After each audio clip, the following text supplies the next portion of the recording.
আসসালামু আলাইকুম everyone, welcome to digital school. কোথা থেকে শুরু করব স্পোকেন ইংলিশ কোর্সের। আজকে হচ্ছে আমাদের 17 নম্বর ক্লাস। এর আগে আমরা 16টা ক্লাস শেষ করেছি। যারা আগের ক্লাসগুলো দেখেননি অবশ্যই প্রথম থেকে দেখে আসবেন, কারণ আপনি যদি বুঝতে না পারেন যে কোথা থেকে আপনার ইংলিশ ল্যাঙ্গুয়েজটা শেখা শুরু করা উচিত, তাহলে কিন্তু আপনি জীবনেও ইংলিশ ল্যাঙ্গুয়েজটা শিখতে পারবেন না। এই জন্য প্রথম থেকে দেখে আসবেন, তাহলে আপনাদের একটা ক্লিয়ার ধারণা থাকবে যে কোথা থেকে ইংলিশ ল্যাঙ্গুয়েজটা শুরু করতে হবে এবং আপনি কোথা থেকে শুরু করেছেন। ঠিক আছে, তো আজকে 17 নম্বর ক্লাসে আমরা শিখব কিভাবে আমরা কোশ্চেন তৈরি করব। দেখেন, আমরা 16 নম্বর ক্লাসে একটা স্ট্রাকচার শিখেছিলাম, সেই স্ট্রাকচারের দ্বিতীয় নম্বর ক্লাস হচ্ছে আজকে। সেই স্ট্রাকচারে আমরা বেসিক্যালি শিখেছিলাম পজিটিভ এবং নেগেটিভ সেন্টেন্স কিভাবে গঠন করতে হয়, অর্থাৎ আমরা অতীতে কোনো একটা কিছু ছিলাম সেটা কিভাবে বলতে হয় সেটা আমরা শিখেছিলাম। তো সেই স্ট্রাকচারের আজকে দ্বিতীয় নাম্বার ক্লাস, এবং এই ক্লাসে আমরা শিখব ওই স্ট্রাকচারটাই ব্যবহার করে কিভাবে কোশ্চেন তৈরি করতে হয়। তো চলুন আজকের ক্লাসটা স্টার্ট করি। তো এখনও যারা আমাদের ইউটিউব চ্যানেলটা সাবস্ক্রাইব করেনি অবশ্যই সাবস্ক্রাইব করে দিবেন, আর যারা ফেসবুক থেকে দেখতেছেন অবশ্যই ফলো করে দিবেন। দেখেন, আমাদের প্রত্যেকটা ক্লাস কিন্তু বড় হচ্ছে, কারণ আমরা এখানে ডিটেলসে ইংলিশ ল্যাঙ্গুয়েজটা শেখার চেষ্টা করতেছি, এবং আমরা প্রায় 50 থেকে 60টা ভিডিও আপনাদেরকে দিব, যেখানে আপনাদের বেসিক থেকে শুরু করে ইংলিশ ল্যাঙ্গুয়েজটা শিখতে যতটুকু প্রয়োজন হবে সবকিছু আপনারা শিখতে পারবেন। এর থেকে বেশি যদি প্রয়োজন হয় আমি বেশি দিব, আর যদি কম প্রয়োজন হয় আমি কম ক্লাস দিব। ঠিক আছে, তবে 50 থেকে 60টা ক্লাস আপনাদের দিব, যেখান থেকে আপনারা প্রপার ওয়েতে ইংলিশ ল্যাঙ্গুয়েজটা শিখতে পারবেন। তো চলুন আমরা মূল ক্লাসে প্রবেশ করি। তো আজকের স্ট্রাকচারটা দেখেন, আমাদের অজ এবং ওয়্যার, তারপরে আমাদের একটা সাবজেক্টকে নিতে হবে, তারপর একটা এক্সটেনশনকে বা অবজেক্টকে নিতে হবে। ঠিক আছে, তো এর আগের যে স্ট্রাকচারটা আমরা শিখেছিলাম সেখানে আমরা দেখেছিলাম যে প্রথমে হচ্ছে আমাদের সাবজেক্ট ছিল, তারপরে ওয়াচ ওয়্যার ছিল, তারপরে হচ্ছে আমাদের এক্সটেনশনটা ছিল। ঠিক আছে, তো যেহেতু আমাদের কোশ্চেন তৈরি করতে হবে, কোশ্চেন তৈরি করার ক্ষেত্রে আমাদের প্রথমে ভার্বগুলোকে ব্যবহার করতে হয়। এই জন্য প্রথমে আমাদের অজ এবং ওয়্যার চলে এসেছে, তারপরে হচ্ছে আমাদের সাবজেক্ট হবে, তারপরে এক্সটেনশন। ঠিক আছে, তো বেসিক্যালি এগুলো হচ্ছে আমাদের ইন্ট্রোগেটিভ সেন্টেন্স। তো ইন্ট্রোগেটিভ সেন্টেন্সের ক্ষেত্রে সবসময় মনে রাখতে হবে আমাদের ভার্বগুলো আগে চলে আসবে, আর ভার্বগুলো যখন আগে চলে আসে তখন এর নাম হয়ে যায় অক্সিলারি বা হেল্পিং ভার্ব, এর কোনো অর্থ থাকে না। ঠিক আছে, তো অক্সিলারি বা হেল্পিং ভার্ব কি, সাবজেক্ট কি, ঠিক আছে, এই প্রত্যেকটা বিষয় কিন্তু আমরা প্রথম ক্লাসগুলোতে শিখেছি, একেবারে ডিটেলসে শিখেছি। তো আপনারা ওই ক্লাসটা দেখে আসবেন, তাহলে দেখবেন যে আপনাদের একেবারে বেসিক ক্লিয়ার হয়ে গেছে। তো চলুন এই স্ট্রাকচারটা ব্যবহার করে তাহলে আমরা সেন্টেন্স মেক করা শিখি। তো এর বাংলা অতটা কেমন হবে দেখেন, লাম, সিলে, ছিল, এরকম হবে, অর্থাৎ অতীতের একটা টার্ম থাকবে এবং এটা দ্বারা কোশ্চেন বোঝাবে। ঠিক আছে, যেমন এই সেন্টেন্সটা দেখেন, অজ আই স্টুডেন্ট, আমি কি ছাত্র ছিলাম। অজ আই স্টুডেন্ট, আমি কি ছাত্র ছিলাম। এখানে প্রথমে দেখেন আমাদের অজ বসেছে, তারপরে আমাদের সাবজেক্ট। তো এইখানে অজ অথবা ওয়্যার কোনটা কখন বসবে এই বিষয়গুলো আমরা প্রথমে শিখেছি। তারপরে বলে দিচ্ছি, দেখেন আমাদের আই যদি সাবজেক্ট থাকে তার পরে সবসময় হচ্ছে আমাদের অজটা বসে। তো যেহেতু কোশ্চেন তৈরি করব সেই জন্য এই প্যাটার্ন অনুযায়ী প্রথমে আমাদের অজটাকে বসাতে হবে, তারপরে আমাদের সাবজেক্ট। তো এখানে সাবজেক্ট বসেছে, তার আগে অজ বসেছে। ঠিক আছে, এরপরে দেখেন আমাদের কি করতে হবে, আমাদের পরবর্তী অংশটা আনতে হবে। তো পরবর্তী অংশকে আমরা বলতেছি এক্সটেনশন। এক্সটেনশনের জায়গায় বেসিক্যালি আমাদের নাউন অথবা অ্যাডজেক্টিভ বসে। ঠিক আছে, তো এখানে দেখেন তাহলে আই স্টুডেন্ট এতটুকু হচ্ছে আমাদের এক্সটেনশন। তো এই আটা হচ্ছে যেটাকে আমরা এ বলি, এটা হচ্ছে আমাদের আর্টিকেল, আর স্টুডেন্ট হচ্ছে এখানে নাউন। আমরা চাইলে এখানে কিন্তু একটা অ্যাডজেক্টিভ বসাতে পারতাম, যেমন ধরুন এখানে বসালাম ক্লেভার। তো এটাকে কিভাবে বলবো, অজাই ক্লেভার, আমি কি চালাক। ঠিক আছে, তো এইখানে আমাদের অ্যাডজেক্টিভ বসানোর ক্ষেত্রে আমাদের আর্টিকেলটা বসবে না, এতটুকু আমাদের মনে রাখতে হবে। আর্টিকেলটা সবসময় নাউনের আগে বসে। ঠিক একইভাবে আমাদের প্রত্যেকটা সেন্টেন্স গড়িতে হবে, অর্থাৎ এই স্ট্রাকচার অনুযায়ী। আমাদেরকে অনেকেই বলে স্ট্রাকচার শেখা লাগে না বা সেন্টেন্স মেকিংয়ের ক্ষেত্রে এটা কোনো প্রয়োজন হয় না। দেখেন, স্ট্রাকচার না জানলে আপনি ইংলিশ ল্যাঙ্গুয়েজ কিন্তু পৃথিবীর যে কোনো ল্যাঙ্গুয়েজ শিখে আপনি শান্তি পাবেন না, কারণ এখানে এরকম কোনো এনভায়রনমেন্ট নেই যে আপনি অটোমেটিক্যালি শিখে যাবেন। এই জন্য বেসিক বিষয়গুলো আমাদের জানা থাকা লাগবে, আপনাকে এটা মুখস্থ করতে হবে না।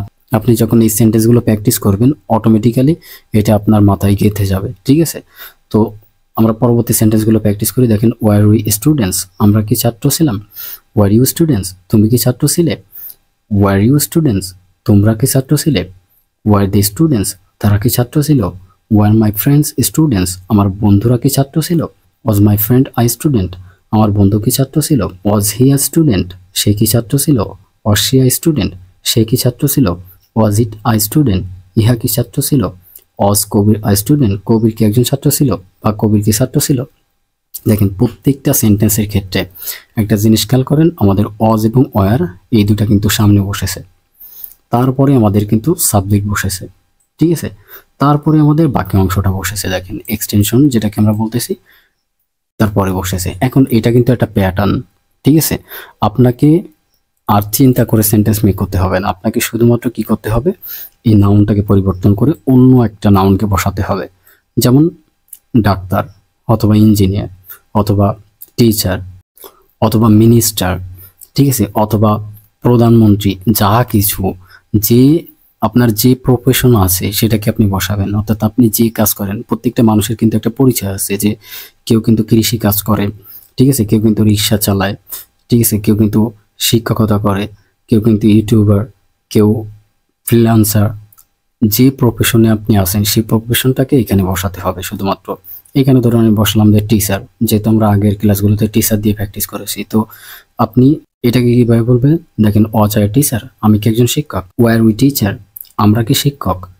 ঠিক আছে, এইভাবে করে প্রত্যেকটা জায়গায় আপনি চেঞ্জ করে করে সেন্টেন্স মেক করে প্র্যাকটিস করেন। প্র্যাকটিস না করলে আপনি ল্যাঙ্গুয়েজ শিখতে পারবেন না। এখন এখানে আপনাদের অনেকগুলো কোশ্চেন আছে, আমি জানি স্টুডেন্টের সাথে কেন এস বসলো, এখানে কেন ওয়ার বসালাম, এখানে কেন ওয়াজ বসালাম।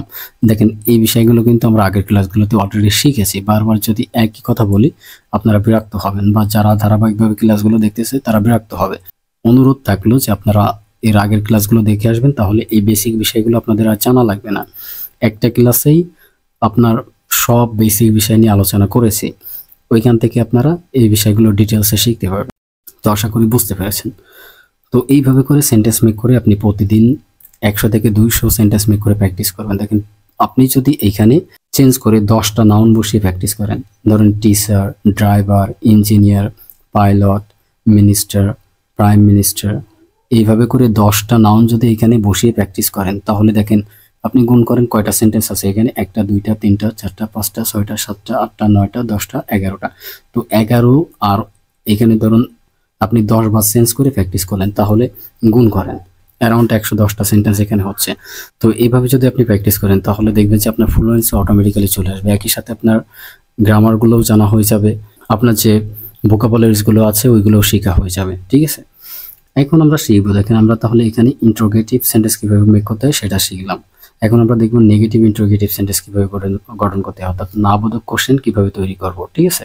তো এটার ক্ষেত্রে আমাদের সেম, প্রথমে আমাদের অজয়কে বসাতে হবে আমাদের সাবজেক্ট অনুযায়ী, ঠিক আছে। তারপরে হচ্ছে একটা নটকে বসাতে হবে, এই সাবজেক্টের পরে একটা নট আনলেই, এই সাবজেক্টের পরে একটা নট আনলেই কিন্তু হয়ে যাবে। তারপরে হচ্ছে আমাদের এক্সটেনশন, যেটাকে আমরা অবজেক্ট বলে থাকি, এই অংশটাকে আনতে হবে।